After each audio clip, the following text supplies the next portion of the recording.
The next one, I'm going to essentially do the same thing, or I could do the same thing, except this one's going from 2 to 50. So if I were to start plugging values in here, if I plug the 2 in, that gives me a 1. And then if I plug the 3 in, that would be my next term, maybe 6 minus 3, which is a 3. And then the next term is a 5, and then the next term. But I'd have to go all the way up to the 50th for the n value. And that just seems like a little bit too much work. I'm going to go ahead and plug the 50 in. So that gives me a 100 minus 3, which is 97. And if I were to write out all these values and add them together, that would be fine. I'm just going to jump ahead and use my shortcut here, use this formula S sub n equals n over 2 times a sub 1 plus a sub n, where basically I'm going to use my first term, my last term, and then how many terms to find the sum. And in this case, if I were to count up how many terms there were, if I started with an n value of 2, keep in mind, and went to an n value of 50, that's a total of 49 terms. So n is 49 this time. My first term is the 1. My last term is the 97. And now really this just becomes a job for my calculator. And it looks like I get 2,401. All right? So I could write all these out and add them up, or as I start to see the pattern, realize that it's an arithmetic series, I can go to my summation formula. For this one, I'm going from 1 to infinity, so this is an infinite series. And right away, I can see this is in the format a sub 1 times r to the n minus 1. And so I see this thing. I can tell that it's geometric. It's an infinite geometric series, which utilizes this formula, s equals a sub 1 over 1 minus r. But this formula only works if the r value is a fraction, if it's between 0 and 1. All right? And so when I look at this thing, I see this guy, and it's a 0.5. I've got a proper fraction here, which means this one is going to have a sum. And so I can plug it into this formula. A sub 1 is right here. It's the 2. So I have 2 over 1 minus the 0.5, or 1/2.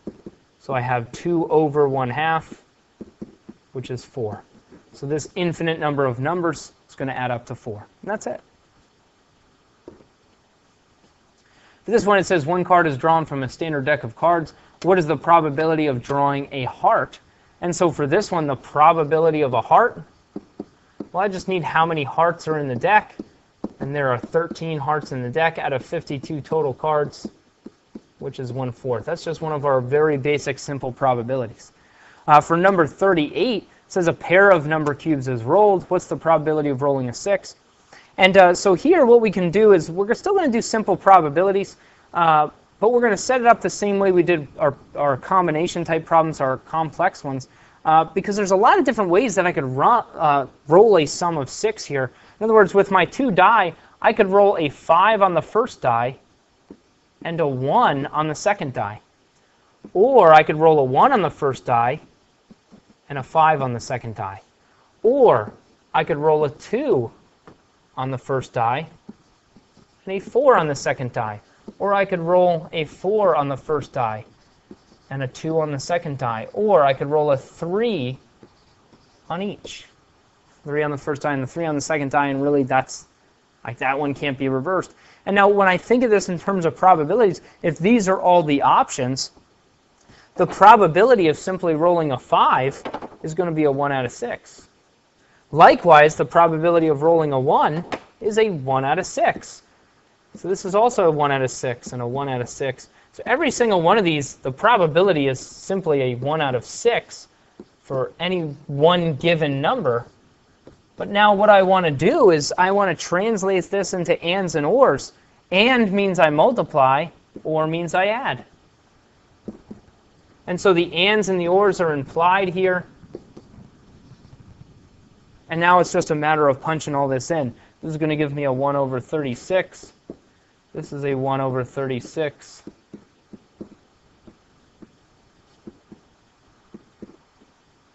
Trying not to lose track here.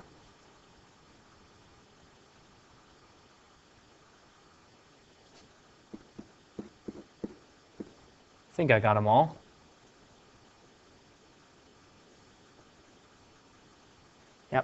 And when I add all these together, it gives me a 5 out of 36.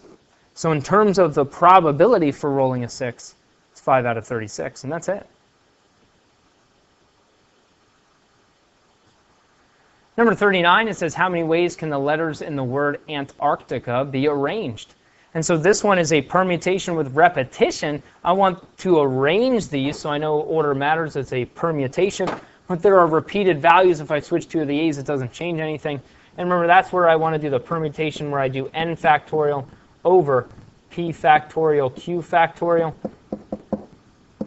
And I basically write down how many values I have. 1, 2, 3, 4, 5, 6, 7, 8, 9, 10. So I have a 10 factorial over. I have to just represent the repeated values here. And so when I look at this, I have 1, 2, 3 a values. So I need a 3 factorial underneath here. I have 2 t values. So I need a 2 factorial. And it looks like I also have 2 c values. So that's a 2 factorial. And the reason I don't have to represent any of the ones that aren't repeated is because those would be 1 factorials, which don't change anything. And so now really this just becomes a job for my calculator, so I've just got to plug this in.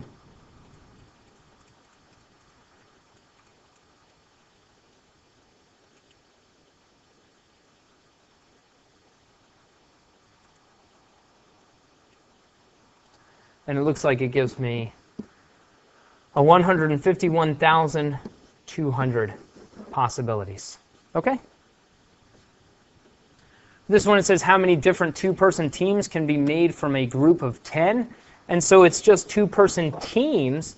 And so it really doesn't matter what order I choose each of those people in. It means I'm going to use my combination. So I do the combination of 10, choose 2.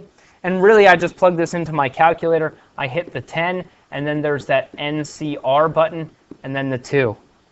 Right? So, and that's under the probability menu. And that gives me a 45. Okay?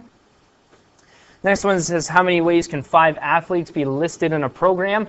Since we're listing the athletes, it means that order matters. I'm placing them in a specific order. So I'm going to use the permutation. I'm going to do the permutation of 5, choose 5.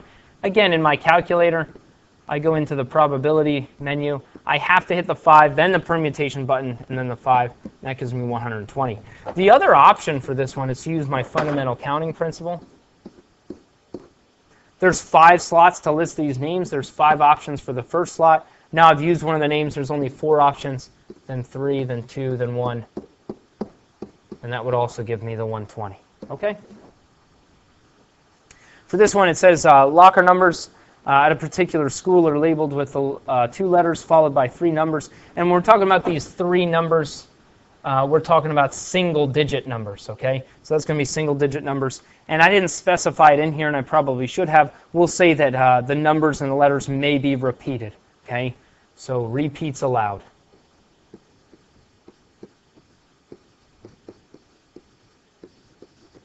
And so when I do this, I basically set up the 2 slots for my letters, and then I have 3 slots for my numbers.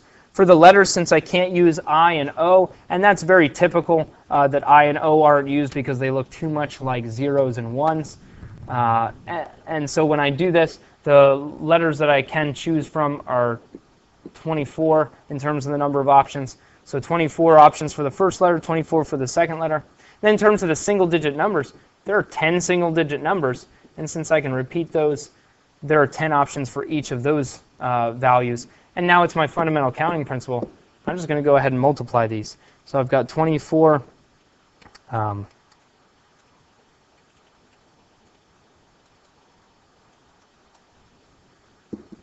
itself, and then 10 times 10 gives me 576,000. And that's it. Okay.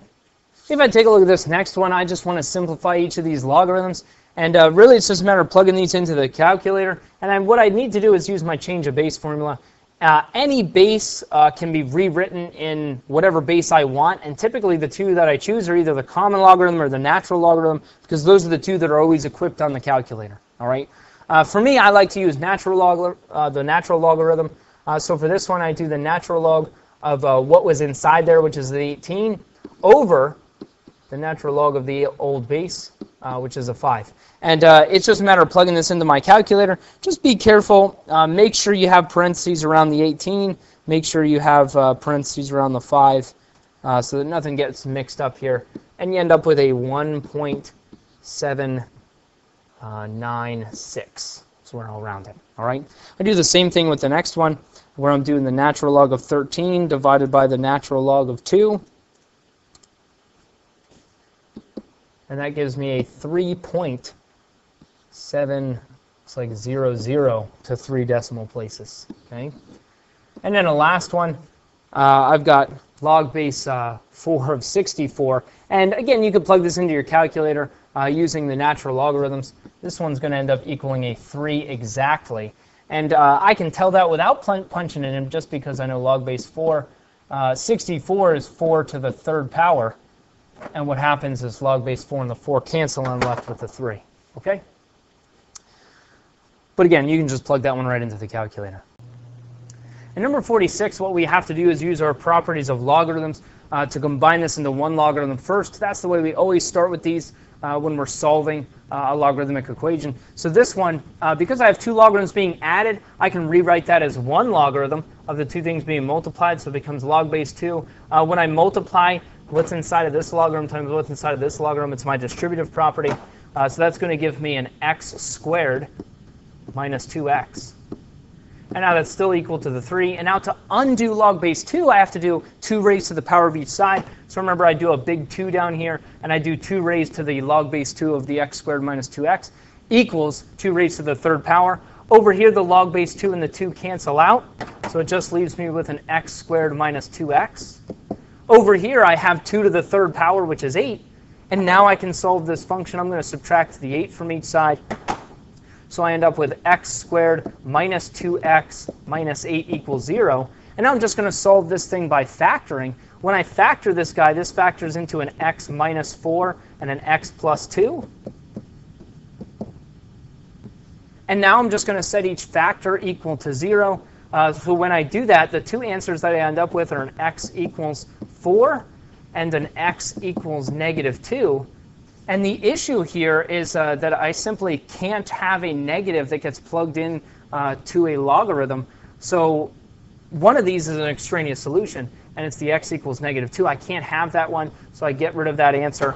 So my only solution here is the x equals 4. Okay? In number 47, I'm essentially doing the same thing. This time I'm going to isolate the logarithmic part of the function first, so I'm going to add that 1. And I know that minus 1 isn't inside the logarithm. If it was, there would be parentheses around this. Since there's not, I know it's outside. The only thing inside the logarithm is the x. So I add that 1 to each side. I get 3 log of x equals 6. And now I'm going to divide by the 3. Again, I'm isolating the logarithm. And now this is log without a base written, which means it's the common log, which means it's actually log base 10. So I do 10 raised to the power of each side. Over here, log base 10 and the 10 cancel out. So I find out that x equals 100. Okay? This one, again, I do the same thing. I'm going to combine this into one logarithm. I can rewrite this as the natural log of 2 times x. 2 logarithms being added, I can rewrite as 1 logarithm and 2 things being multiplied. And now the natural log, to get rid of it, the natural log is log base e, so I have to do e raised to the power of each side. Okay, just like log base 2, I did 2 raised to the power of each side, log base 10, 10 raised to the power, natural log base e, I do e raised to the power of each side. Here the natural log and e cancel out, so I'm left with a 2x. Over here, e to the 6th power really just becomes a job for my calculator, so I'm just going to go ahead and plug that in. When I do that, it gives me something like 403.429, somewhere around there. And I'm just going to leave that in my calculator for the next step, because the next step I'm just going to divide each side by 2. And once again, without rounding it off, I'm just going to plug it right into my calculator and find out that x equals 201. We'll round it off to 71. And that's it. Okay, so we get the logarithm essentially combined all into one. We undo the logarithm by doing a power to each side, and then finish solving for the variable. Okay?